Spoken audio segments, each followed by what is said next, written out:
Guys, welcome back to the channel. This is Joey NitroRC with me, Joey Nitro, and today we're looking at the HPI RS4s. So when we talk about HPI Nitro RC, one of their flagship models, one of their best known models is the RS4. Now this here is the RS4 Evo 3. It's one of the newest, most recent versions of the RS4. And this one here is a first generation RS4. I thought it would be nice for us to have a look at them together, see exactly what's different, which is more than just the belts and the engine and the muffler, but we'll have a look. And we'll track the evolution of these two models. Okay guys, so here they are side by side. This is the most recent RS4 Evo 3, and this here is an original RS4. Now there are a lot of differences on both of these chassis, apart from the obvious. This is driven by shafts, and this one is driven by belts. This also has a 3.0 engine, and this one has a tiny little 0.12. This one has a tuned pipe, and this is a metal pipe, metal tube pipe. And this one has a very old style can muffler. They're not the greatest for power in the world. These used to come on things like aeroplanes, slightly different, but they used to come on things like aeroplanes. And I remember when I had my Dave Marauder, you had a muffler like this, a can muffler. It actually had two stingers, but it was more of a barrel shape and there was two stingers, and you used to go and buy a can muffler like this and fit it, and it was actually an upgrade. So things have come a very long way. But as I said before, this is my newest RS4. It's got the NSX body. It's really, really nice. I've put foam and disc wheels on it. If we have a look over it, the fuel tank has the primer. The old fuel tank here also has a primer. I'm not sure if that tank's original, but it may be. This is obviously shaft, as I said before, shaft driven. The bottom has seen a little bit of wear. This one has the 0.12 HPI engine, four-wheel drive here and here. If we take a look underneath the chassis of this original one, the chassis is in very, very nice condition, much better than the newer one. I've never ever started this one up here, so we will start it up. Let's have a little look at the other differences that are here. So obviously, as I mentioned, the engine size is a lot different. This is more than double the size of this one. So this original RS4 here first came out, I believe, in 1997, which makes this next year a 30-year-old Nitro. And this is a 30-year-old Nitro engine in here. So it is advisable running these engines to run them with a very high oil content, these old ones, because they have the softer ABC style liners. They wear a lot easier. They still have good thermal properties, but they do wear easier. So we will put some 25% RTR Nitro in here, which does have, I think, 16% oil content, and that should be fine. So if we check out the chassis side by side, this one is a lot wider and sort of more uniform all the way through, where this one is obviously larger at the back and sort of tapers towards the front, kind of like a guitar neck. If we're looking at the arm setup, that is the old RS4, and that there is the new one, and they're very, very similar, if not almost identical, I would say. And there's the rear and the rear. So it looks like the arms are almost exactly the same. The old RS4, you have adjustable camber and toe in the front, and then the back we have adjustable camber.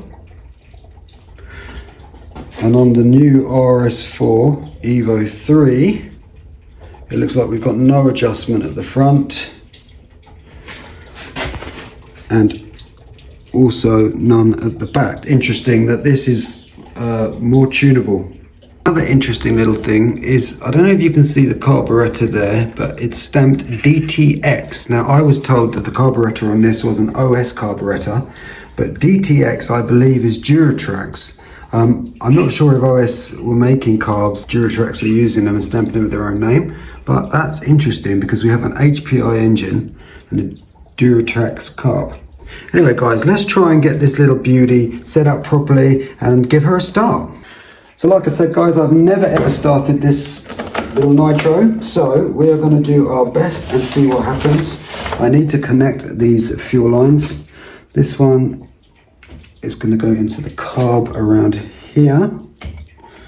Not really sure about that placement there. It seems to be very close to the can. Yeah, that's it. And then this one can come around the front. Well, that's not ideal, that placement, but we'll have to do for now. Let's get some heat going into it.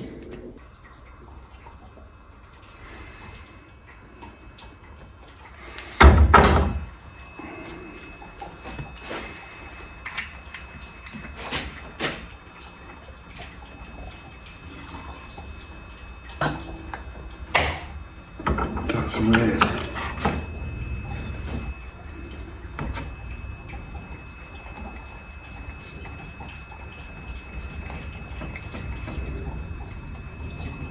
That's got a hole in it.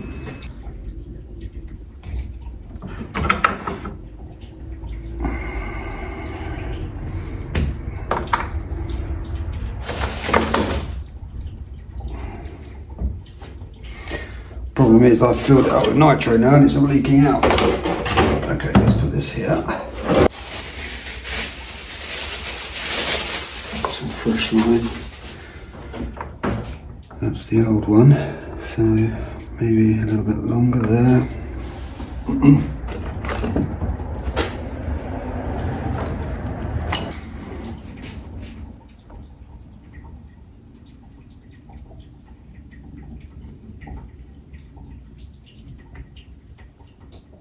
Okay.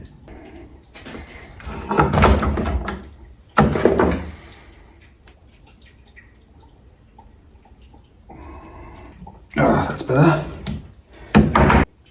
Okay. Oh, now that primer is working fine. I can see that there's plenty of fuel gone in there. So let's see if we can give it a fire.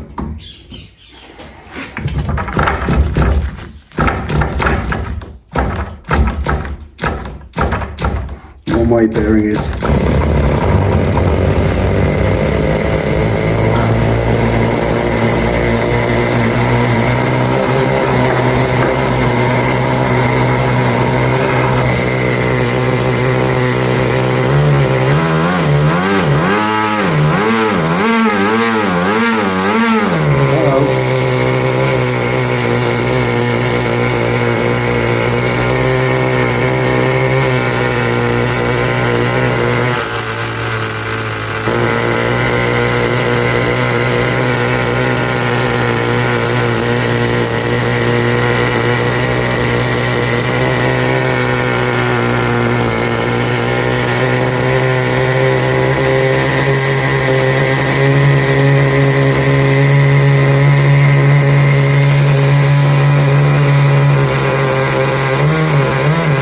Look at that, it's running without any, without it being attached. Okay, that's really weird. That ran for ages and this wasn't even attached, this old line. I'm going to chuck this and I'm going to put new on. Okay, well I know that that is really, really a long, long line, but we're only here to test this. So let's give it another go. The one-way bearing on this is slipping a lot, so I may be able to get it out and clean it.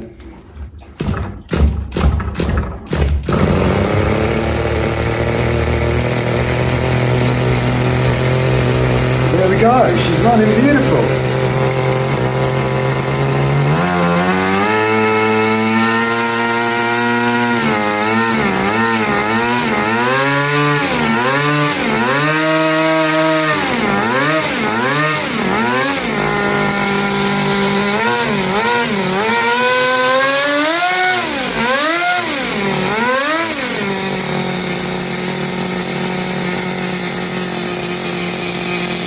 Lovely idle, maybe a little bit high, but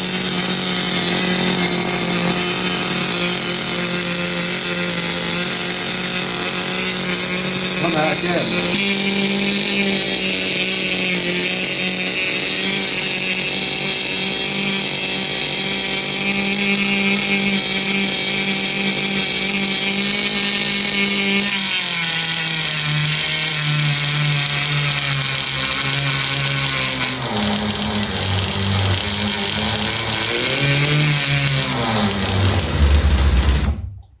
That's really weird.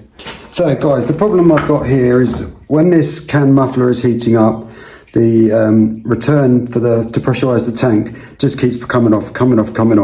And obviously that is no way to go forward. So give me a second and I'll see if I can come up with a little bit of guerrilla engineering to try and keep it to stay on.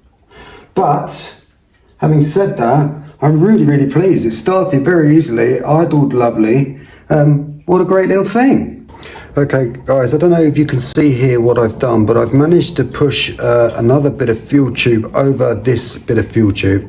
What I'm hoping to do is then push it onto the nipple in the can, the exhaust can, and then push this up into the can out onto the nipple, and hopefully that'll secure it tighter. So we'll see if it works. Okay guys, so that's what it looks like now.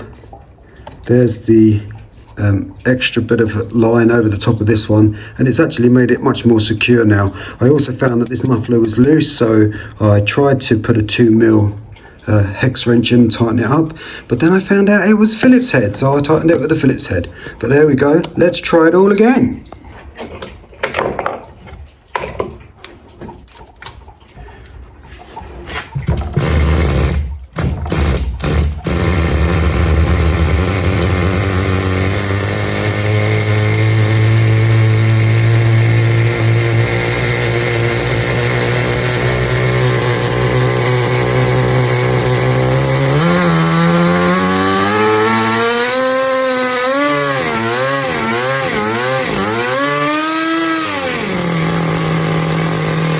There we go guys, what a beautiful idle, 30-year-old Nitro, absolutely no problem running this whatsoever. What an amazing little thing. As my friend Dimitri says, you just can't kill a Nitro.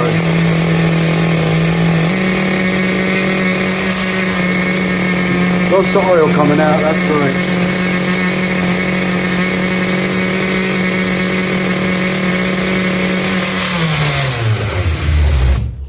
Okay, as you saw, that stopped a lot easier that time, and that's because the leaks are eliminated now by doing up the gasket for the can muffler on the back of the engine. That seems to have stopped the leak. So guys, super excited. I can't wait to get this out and give it a little drive. As you can see, I don't know if you can see out there, but it's absolutely pouring down, and that is just English weather for you all the time. But we are in February now, so the weather will start to get better in March, and we can start running some funky Nitros. Anyway guys, if you like this content, please consider liking, subscribing, commenting. I read all the comments, I try to reply to everything. In fact, I do reply to everything. If you'd like to watch one of my other videos, there'll be one here or one here, and if you press my logo up here, you can subscribe. And as always guys, thank you so much, and those who know Nitro and Joey Nitro will catch you on the next one.